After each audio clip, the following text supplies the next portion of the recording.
Tutorial, I'll guide you step by step on how to delete a specific picture from a post on Instagram after the 2024 update. Let's get started. 1. Deleting a picture from a post. First, open your Instagram app and navigate to the post containing the picture you want to delete. Tap on the three dots at the top right corner of the post.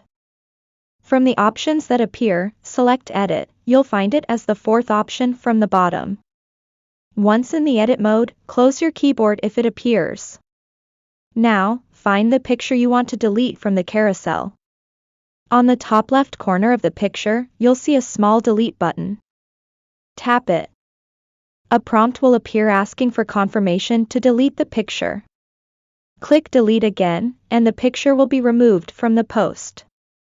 After deleting, tap the tick button to save your changes.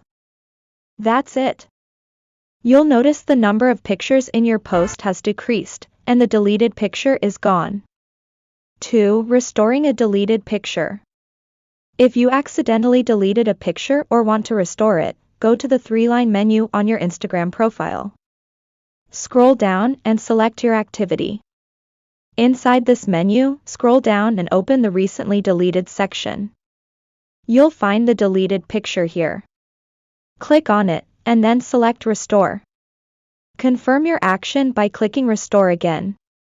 The picture will be added back to your post. Go back to your post and refresh it. You'll see that the deleted picture is back in its original place. That's all for today's video, friends. If you found this tutorial helpful, don't forget to like, share, and subscribe to the channel for more such easy-to-follow guides. Thank you for watching and have a great day. Bye.